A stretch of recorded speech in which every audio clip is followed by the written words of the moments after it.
Government to own 51% of shares in the second cellular service provider. Why the opposition is calling the mid-year budget more political rhetoric. Plus, a festival commission member defends Isaiah Taylor. We've got those stories and a whole lot more tonight. I'm Vonnie Toot and MB12 starts now.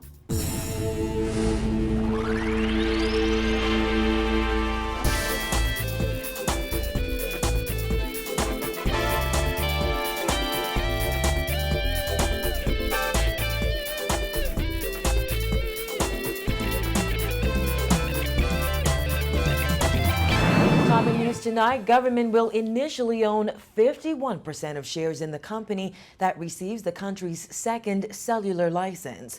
Prime Minister Perry Christie made the announcement in the House of Assembly today while presenting the mid-year budget statement. He also revealed today was the deadline for the companies to respond to government's request for proposal.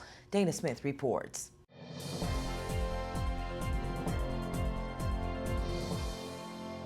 The Prime Minister said everything is on schedule, and sometime over the next several days, government's Cellular Liberalization Task Force will let the public know just who responded to the RFP. Christie also explained government will retain 51% of shares in that second company, some of which will be sold to the Bahamian public. The task force has also produced a range of transaction documents to govern the partnership arrangement that will provide for 49-51% respective ownership in the entity that will be awarded to the second mobile cellular license.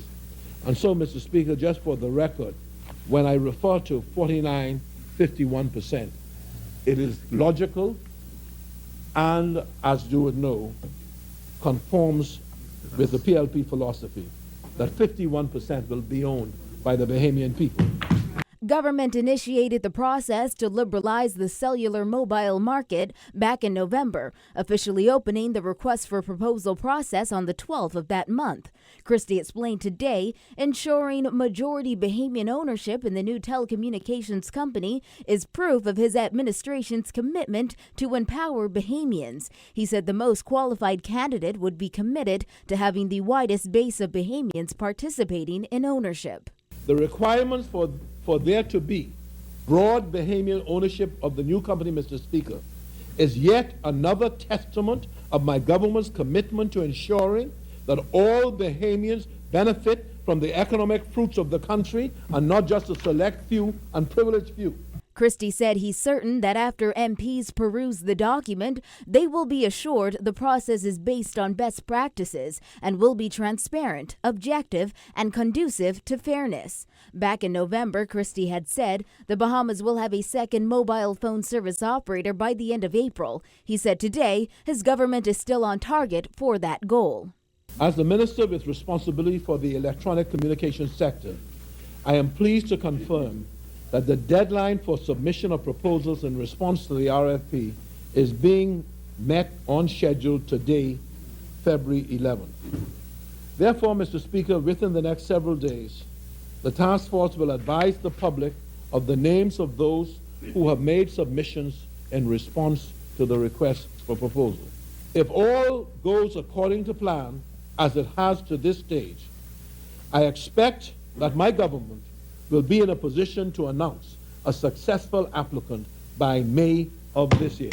The selection process for the second mobile operator will now begin. It consists of two phases. The first is designed to determine the financial and technical capabilities of the applicants. The second is a spectrum auction that will be administered by IRCA. Christie said competition in the cellular market is expected to cause improvements in service quality, coverage, and network resiliency. Cellular services will also become more affordable, he said, making mobile and broadband technology more accessible. Market competition would also attract investors and better position the country to benefit from and participate in what Christie called an intensely integrated global economy. Reporting for NB12, I'm Dana Smith. The Free National Movement dismissed the Christie administration's mid-year budget as more political rhetoric and talk, and insisted that Prime Minister Christie does not seem to appreciate the hardship caused by the implementation of value-added tax. The opposition also slammed government's plans to have ownership in the country's second mobile service provider. We don't want to hear him continuously talk about it. Let's see action. Following Prime Minister Christie's announcement that government would have a majority stake in the second mobile service provider, opposition leader Dr. Hubert Minnis insisted today the Christie administration is not serious about Bahamian ownership. As he had said, he stated that he believes in Bahamian ownership and the government will be moving forward with Bahamian ownership, and that's why he's moving with his 51%. He can do something today as opposed to waiting for liberalization of the other cellular company.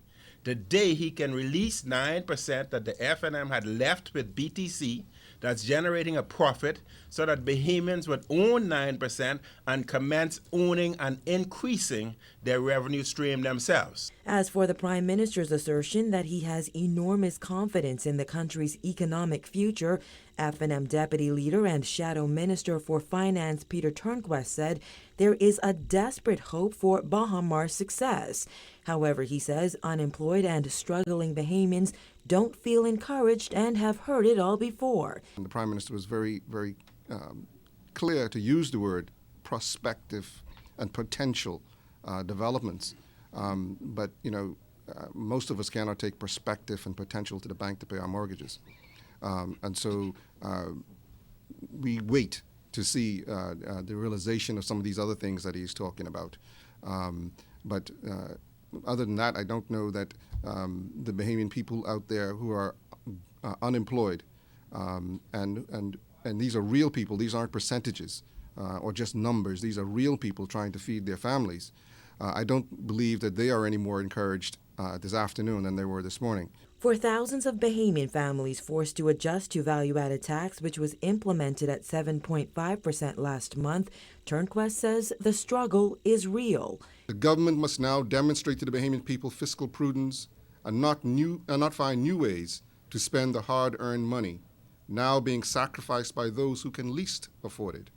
The average everyday Bahamian consumer who earns an average income of $150 to $250 per week. And while the Prime Minister does not seem to appreciate the hardships that the value-added tax has caused on the Bahamian family, I can assure him that the suffering for these people is real. Despite the predictions of what he called doomsday prophets, VAT implementation has been remarkably smooth, according to Christie. He called VAT the centerpiece of government's fiscal reform efforts.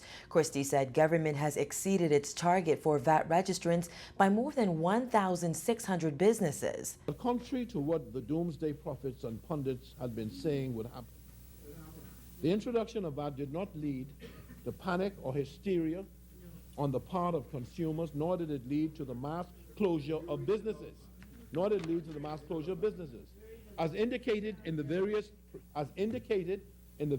press releases from the Ministry of Finance and the Minister of State, VAT implementation to date has been remarkably smooth. While there have been some instances of violations of the legislation, the VAT Department has been following up to ensure that these violations are quickly and decisively addressed. Christie said government's fiscal reform efforts are paying off, and since his administration took office, revenue has grown by 6.2%. He called VAT a success and challenged the critics and naysayers to admit they were wrong. He said he expects the tax to bolster revenue collection in the second half of the fiscal year.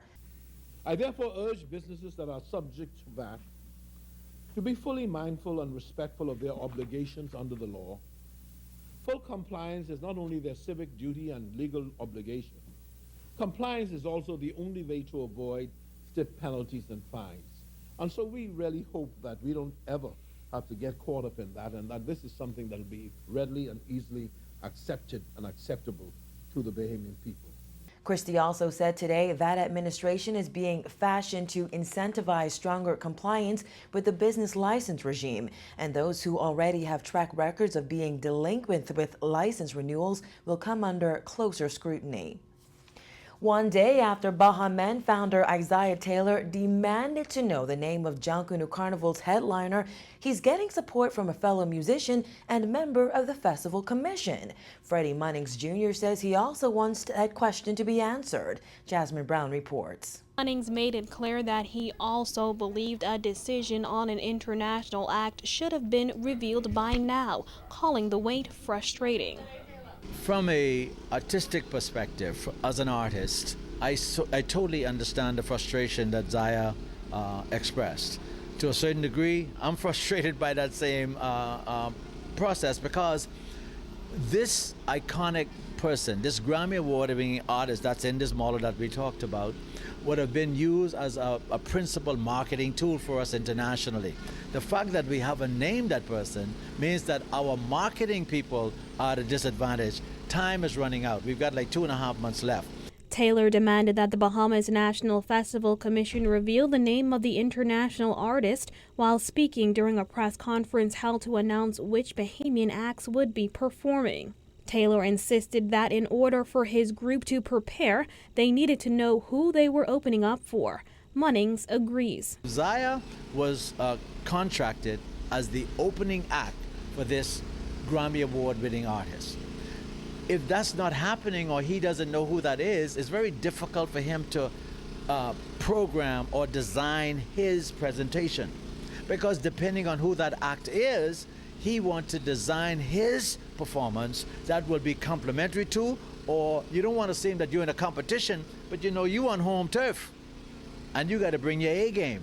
Munnings has had his own issues with the government over Junkanoo Carnival. Munnings and Ed Fields resigned reportedly due to disagreements over the way Tourism Minister Obi Wilchcombe was handling certain matters. Days later, both men returned to their posts. When asked if he felt Taylor voiced his concerns at the right time and place, Munnings said this. When you speak from your heart, anytime is the right time. You know, certain things have to be said. When I resigned, I made a statement. I stand by my statement. I was assured by the Right Honorable Prime Minister that the obstacles would be removed. Still, he says, with the festival just months away, it's time for the negativity to stop. Let us eliminate the negative thinking. Let us come together. I call on all of my artistic brothers and friends in the industry, and let us make the best out of this. It's our money that we're spending, but it's the first time in the last 30 years that I am aware of that this amount of money have been injected into the entertainment industry. It's not about Carnival, it's about the industry in the Bahamas, and we're gonna make this industry live again. We're gonna bring back the golden era of the music industry. Grand Bahama will jumpstart Bahamas Junkanoo Carnival festivities during a 2-day celebration on April 17th and 18th, inclusive of live concerts, a midnight rush, and a beach party. Bahamas Junkanoo Carnival is a 3-day event set for May 7th through 9th, 2015 in New Providence, and is expected to rival other international carnival events. Reporting for NB12, Jasmine Brown.